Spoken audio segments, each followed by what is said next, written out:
2020 तो सबको ही याद होगा। जैसे हमारी ज़िंदगी में कोरोना आया था, वैसे ही 13 जुलाई 2020 को एक शो आया था स्टार प्लस।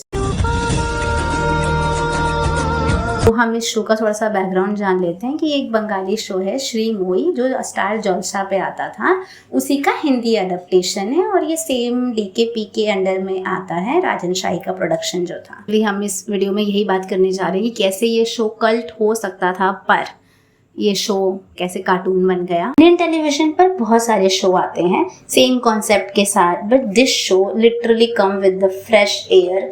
लाइक इसमें वुमेन एम्पावरमेंट की बात हो रही थी, फेमिनिज्म की बात हो रही थी, एक्स्ट्रा मैरिटल अफेयर कैसे इफेक्ट करता है, हाउस वाइफ को कैसे डिसरिस्पेक्ट करते हैं लोग, किस तरीके से उनके काम को कम आंका जाता हैगा, मदर को कैसे चिल्ड्रन ट्रीट करते हैं, एज अ पॉजिटिव वे में भी दिखाया था, एज अ नेगेटिव वे में भी दिखाया था।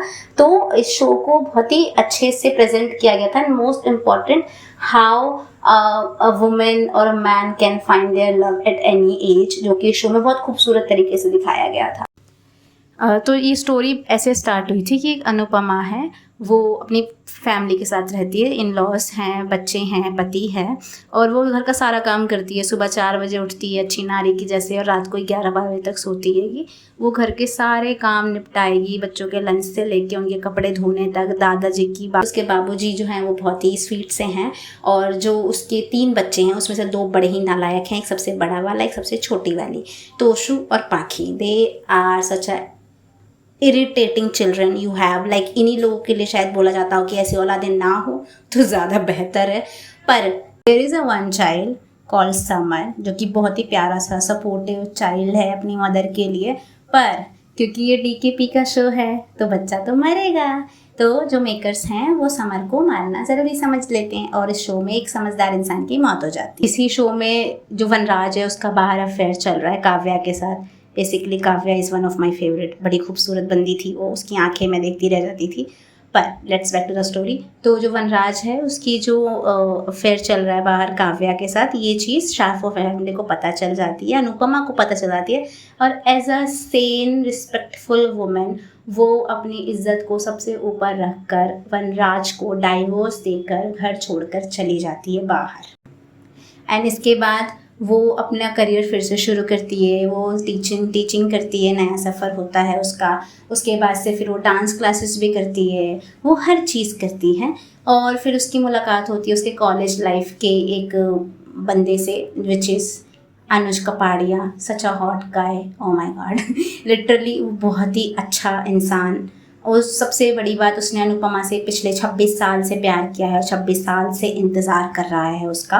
और ये जब बात अनुपमा को पता चलती है तो इनकी लव स्टोरी आगे बढ़ती है, ये दोनों शादी कर लेते हैं। उसके बाद एक बच्चा अडॉप्ट होता है जिसका नाम है अन्नू, और ये उसे छोटी अन्नू बुलाते हैं। और इसी के साथ ये शो यहाँ पे ख़त्म हो जाता है। जैसे दिखाया जाता है कि एक वुमेन अपनी सेल्फ रिस्पेक्ट को सबसे ऊपर रखकर कैसे अपनी 26 साल 25 साल के रिलेशनशिप को छोड़कर आगे बढ़ती है, कुछ करती है, नई शादी करती है, बच्चा अडॉप्ट करती है, अपनी ज़िंदगी अच्छे से जीती है। अगर ये शो यहाँ ख़त्म हो जाता तो ये शो सच में एक कल्ट शो होता इंडियन टेलीविज़न का, क्योंकि इसकी TRP 4.4 गई थी, one of highest TRP after I think नागिन के बाद। पर इस शो मेकर्स ने इसका जो कबाड़ा अब मचाया, इस शो को आज कोई भी देखे, हर दूसरा चैनल इसका रोस्ट कर रहा है, क्योंकि ये रोस्टेबल है। तो अगर अब तुम ये शो देखोगे ना तो तुम्हें समझ में आएगा कि इस शो में हो क्या रहा है। तुम्हें ये समझ में नहीं आएगा, क्योंकि इतने कैरेक्टर्स हैं और इतने अच्छे लोग हैं कि ये कभी एक सेनफुल फैमिली की तरह रह ही नहीं सकते। ये बेचारे लड़ते ही रहते हैं। जो तोशु है वो 3-4 बार चेंज हो चुका है, पर उसका चेहरा ही चेंज हुआ, उसकी पर्सनैलिटी आज भी वैसी लीचड़ है। इस पूरी फैमिली में सिर्फ एक बेचारी किंजल है जो इतनी स्वीट सी है। मेरे को तो सच में समझ नहीं आता कि उस बंदी ने ऐसे कौन से कर्म किए होंगे जो उसको ये परिवार मिल गया।